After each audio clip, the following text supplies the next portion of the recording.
The announcement of the Xbox One was bad. Like, really bad. Like, let's completely destroy a console generation's worth of goodwill and damage our reputation that'll take years to rebuild and significantly reduce market share and stumble massively in sales. Bad. Well, that's fucking not good. While towards the end of their lifespans, their sales started to match up, the Xbox 360 undeniably dominated the PlayStation 3. Released a year earlier and with gamers in mind, the 360 was the console to get. The PS3 was more expensive, it didn't have many games at first, and if you were a developer, it was just too complicated and not really worth your time. So, how could Microsoft blow it so badly? Well, let's start with...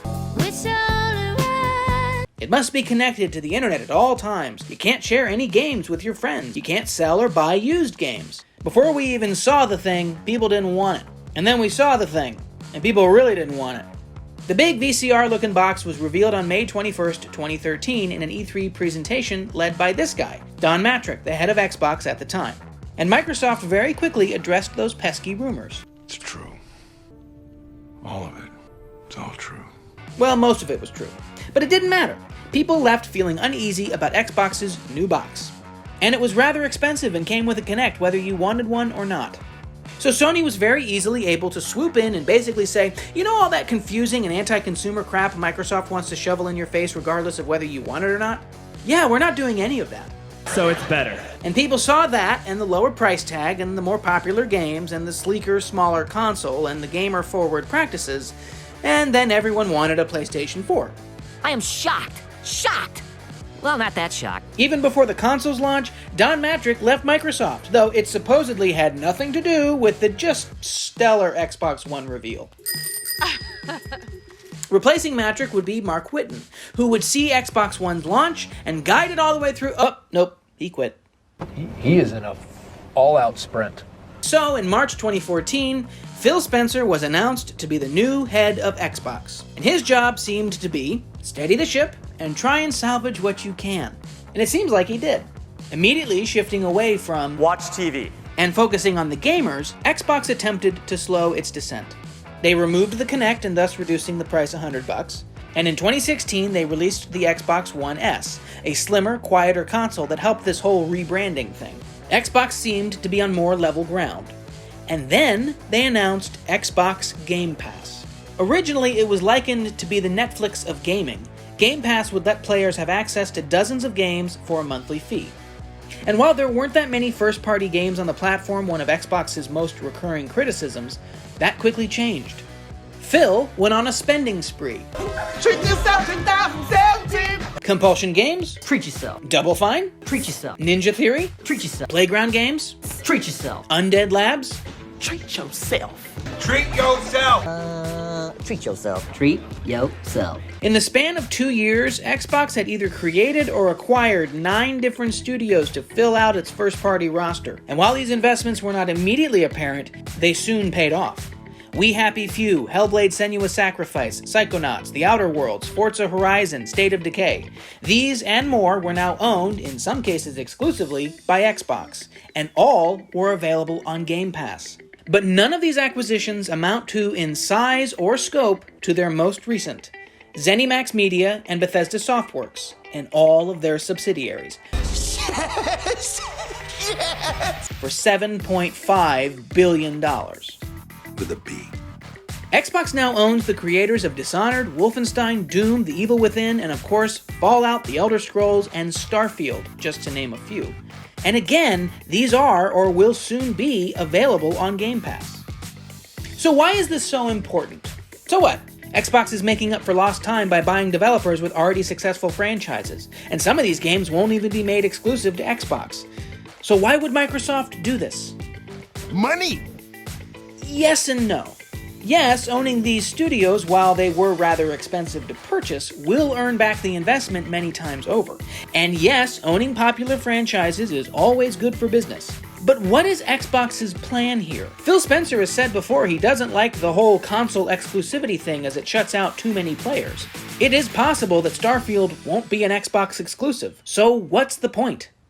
xCloud, or as it's now officially known, Xbox Cloud Gaming, Microsoft's foray into game streaming. It's currently in its early stages, and it isn't even on iOS devices yet, but it will be, and it's impressive. Games streamed right to your phone or soon PC with high fidelity and no lag. The limits are solely on internet connection and the power Microsoft can send to your screen. All the computing is done by them. Currently, it's on Xbox One S-based servers, but it'll soon be on Series X ones. So that makes this massive game library available to subscribers right at their fingertips. The immediate value of this is obvious. Gaming on the go. An Xbox Switch, if you will. But what could it mean for the long term? I shall answer that question with a question. Why is the Xbox Series S's internal storage so small? What is the value of less than 500 gigabytes of usable space? We know many games nowadays come close to or exceed 100 gigabytes. Call of Duty, Red Dead Redemption, Cyberpunk 2077. You put these 3 games on your console, and you're not playing much else. And in some cases, you aren't even playing one of those 3. So if you will, put your tinfoil hat on with me.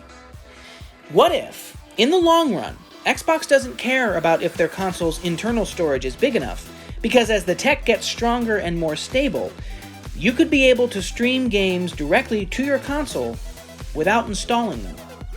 xCloud on consoles. Whoa! Now, obviously, the first thought you might have is, that worked out so well. The difference is, Google was asking people to add a whole new gaming space to their ecosystem. Xbox isn't really asking that. They're saying, what if all this could just be simpler?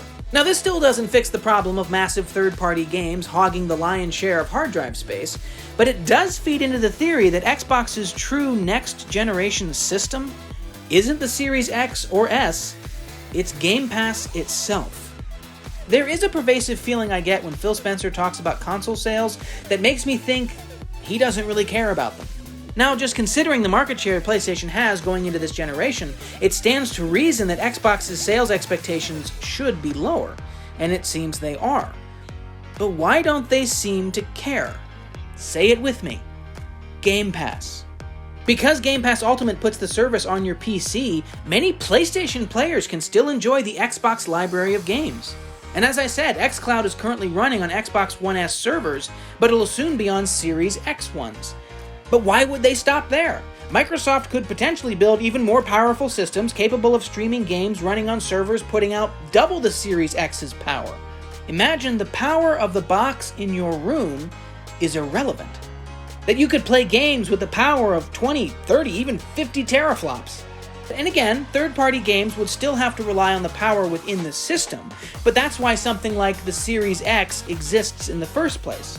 But while the number of Xbox's subsidiary game studios grow, some may not need to look beyond Game Pass. This is especially true for budget-minded gamers. Instead of buying a few $60 or $70 games a year, they'll pay the subscription and have access to hundreds. And the evidence is there. When discussing Xbox's main competition, Spencer did not say Sony or Nintendo. He said Amazon and Google. Every time a new console generation begins, we read the stories about how this will be the last one. That these companies won't continue to upgrade these boxes because everything is eventually going to be digital. And while that's always been false, I think this generation is as close to that being true as ever before. Maybe not for Sony just yet, but Microsoft seems to be headed that way. Whether or not upcoming games such as Elder Scrolls 6 or Starfield are exclusive to Xbox, Xbox Game Pass may be the easiest and best way to play them. Picture this. In 2 or 3 years when Starfield is released, in 5 years when Starfield is released, it will most assuredly be available on Game Pass. And if it's on PS5, it'll likely be $70. So just from a basic economic standpoint, it'll be cheaper to get Game Pass. And if I'm right and xCloud becomes the norm, you might be able to play it even better there. All of this is speculation. Who knows what Microsoft and Phil Spencer plan to do? All I know for sure is that this does make sense. If the technology is robust and the interest is there, why not?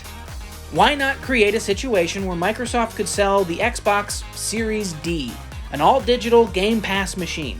The system where all you have to do to play high quality, high fidelity, high frame rate, and high resolution games would be to turn it on. Xbox would be the only true plug-and-play system. But who knows? They've definitely screwed things up before. This is rocket science level stuff.